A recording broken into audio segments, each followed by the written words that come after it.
Twongeye kubasuhuza kuri Dawidi TV. Imana iduhane umugisha.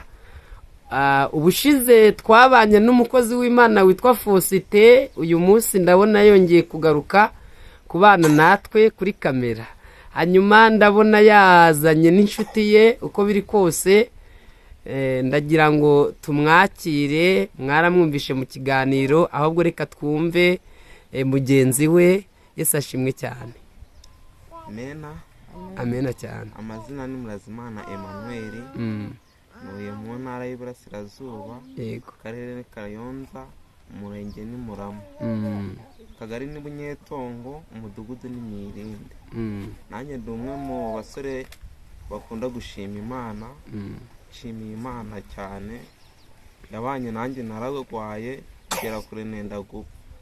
Igendana nanjye iranshyigikira muri byose.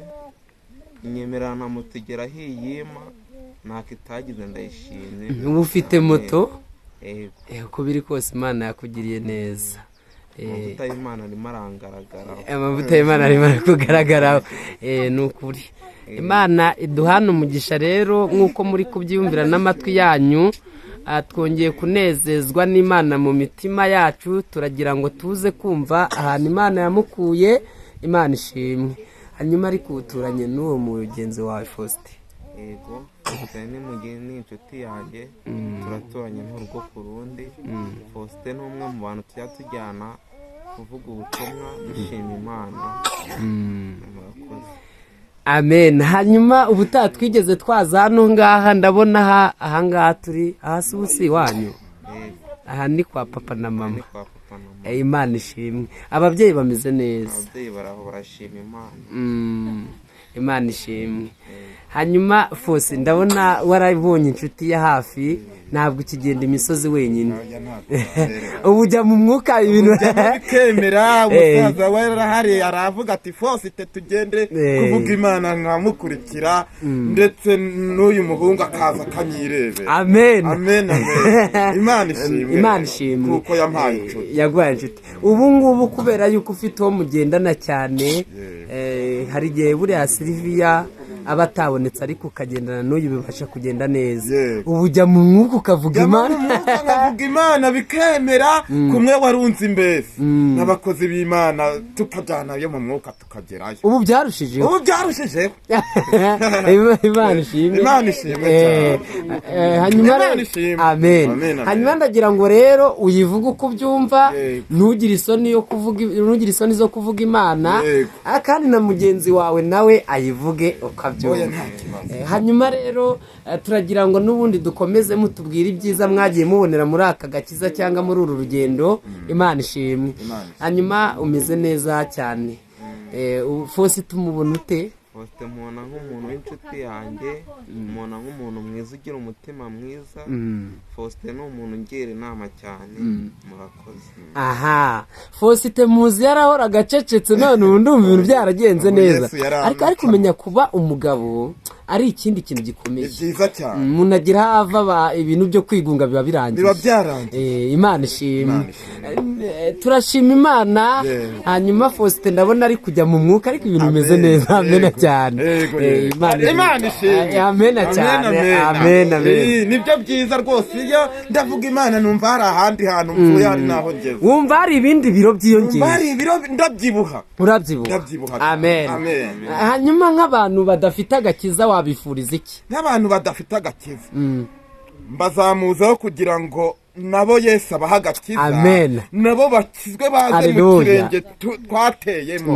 Amen, amen. Amen, amen. Kuko nibutse aho Imana iba yaradukuye mu rumogi, ikadukura mu nzoga, ikadukura muri za nyabingi. Amen. Aho numva Amen. Imana ishimwe. Rero Imana ishimwe. Murabona turi kumwe n'umukozi w'Imana Faustin. Nge nari muzi kera ariko ndabona uko nari muzi ahubwo ndabona byararushijeho. Hanyuma rero Imana ishimwe ko twasaze ibisengezi. Yego. Hanyuma uyu mukozi w'Imana, Imana imumugisha, nawe ndimo numva uko byagenda kose afite urugendo rurerure cyangwa afite aho Imana yamukuye. hanyuma ukimara kubona Faustin mugenzi wawe nk'inshuti yawe niki waba waramuhungukiyeho n'icyo umaje kumukuraho? Faustin namukuyeho kungira inama akanjyana mu bintu by'agakiza, nshima Imana anyereka inzira nziza yo gukiranuka. Amen. Ubu bivuze ngo mwarahuye murangije murasenga na perime ibirabonetse uri kujya mu muhanda. Imana ishimwe. Tunejejwe n'Imana rero yuko turi kumwe n'abakozi b'Imana iburasirazuba. Imana iduhana umugisha, wadusangiza mu buhamya bwawe n'aho Imana yakuvanye. Ni karibu. Nari ndimo inyikiri mu majyaruguru, naragwaye ntenda gupfa, mushiki wanjye aragwara agera kure kugera naho umwe aza kwitaba Imana. Nanjye numvaga natazakira, numvaga nanjye ndi uwo gutaha, ariko kubera ko Imana yari mfite umugambi mwiza nzayikorera, Imana irandinda. Irinda ababyeyi banjye baragwaye, twese iraturinda kugira aho tugera iburasirazuba. Rero ibyo byose mbishimiye Imana. Amen. Amen. Hanyuma mbere yuko muza kwimuka, birashoboka yuko kuba mwarimutse yaba ari ukubera intambara z'uburwayi mwaje muhunga. Imana ishimwe.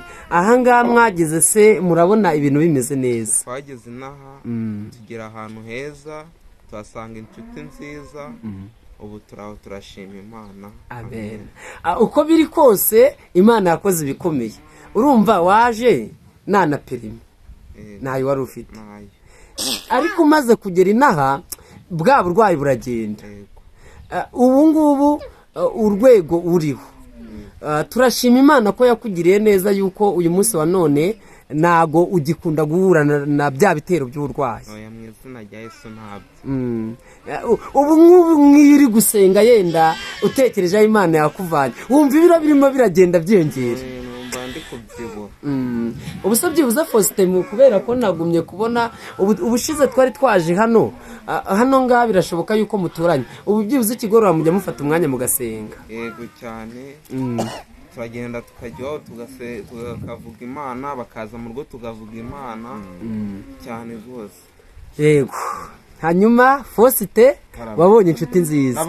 Ubu nawe ugishaka kujya nko mu ivugabutumwa, uhita ukora kuri telefone ati mukozi w'Imana ndashaka kugera ahangaha, akagusimbukana. Cyane cyane. Ubu uba wumva uri nko mu mavuta ya kangahe? Mpagaze nkomeye kuko rwose buriya umuntu uvuga Imana mukunda kuko buriya tujya kwimuka naravuze ni wabona aho tugiye nta bantu bavuga Imana tuzahasanga, dusanga tunyereye mu mata tuguye mu bubu.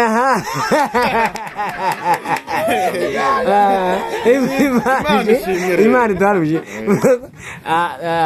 Bivuze ngo mwanyereye mu mata muba muguye mu bori. Bivuze ngo amata yabyaye amavuta. Reka duhereze Imana cyora. Amen. Hanyuma rero ndabona mumeze neza uko biri kose.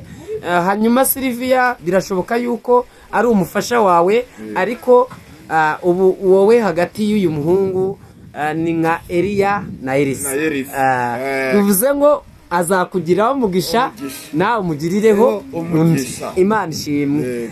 Hanyuma Imana ibaha umugisha. Turashima Imana, turi kumwe n'abakozi b'Imana nk'uko mubyumva. Faustin ngo yanyereye mu mata agwa mu buki. Mbese uragenda urushaho kugenda ubona Imana. Ndimo kumva ndimo kugenda mu ijuru nka Elisa. Imana ishimwe. Eliya na Elisa. Hanyuma muvandi, Imana iguhe umugisha. Hanyuma niki wabwira Abanyarwanda, niki wakwifuriza Abanyarwanda ko wamenye Imana? Niki wababwira, wavuga nko ku bantu batari bamenya Imana, niki wababwira? Nabagira inama yo kumenya Imana, bagasenga cyane. Tujya kwimuka, isezerano Imana yariduhaye muri korona. Muri korona twumvaga ziriya ndwara zizadufata, irazidusimbutsa, iraturengera, rya sezerano risohora tugeze inaha. numva mushiki wanjye agwara numvaga ko azapfa ariko Imana yaramurengeye ubu ngubu afite umwana w'umusore. Imana ishimwe. Turashima Imana tuba yibereye mu kazi, hanyuma Imana ibahe umugisha kandi Imana igume ibambike imbaraga. Ababyeyi bawe mumeranye neza, bameze neza? Baraho barashima Imana, tumeranye neza. Nawe uko biri kose buzura umwuka wera. Uriya iyo bakubonye baranezerwa bati dufite umwana wuzura umwuka w'urusenga. Imana ishimwe, ni ukuri aba ari ibindi bindi ku rundi rwego rudasanzwe cyane. Imana ishimwe. Hanyuma Imana ishimwe, nk'uko turi iburasirazuba turashima Imana. Ahantu twageze tujya twumva ngo bajya bagenda mu dutebo, ariko uko biri kose turabona mwebwe muri abantu bakijijwe. Mukizwa gute kandi kuba muri ubu buzima bigoye mu Rwanda n'izi mbaraga zo kugendera ku dutebo gute? Tuzigwanisha gusenga. Imana ibaho umugisha. Imana ishimwe. Nk'ababyeyi bawe iyo bakubonye niba uzura umwuka wera, buzura umwuka bakatsibugiramo bahita babyibugiramo. Imana ishimwe. Mu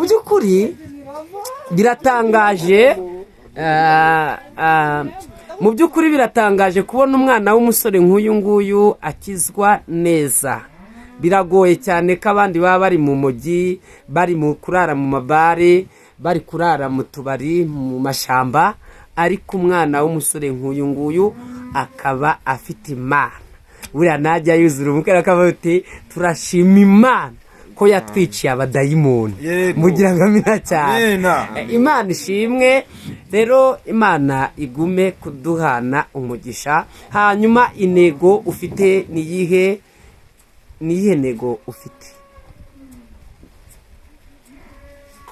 Intego mfite niyo kugomeza nkamenya Imana, nkagira abagenzi banjye inama yo kumenya Imana. Amen.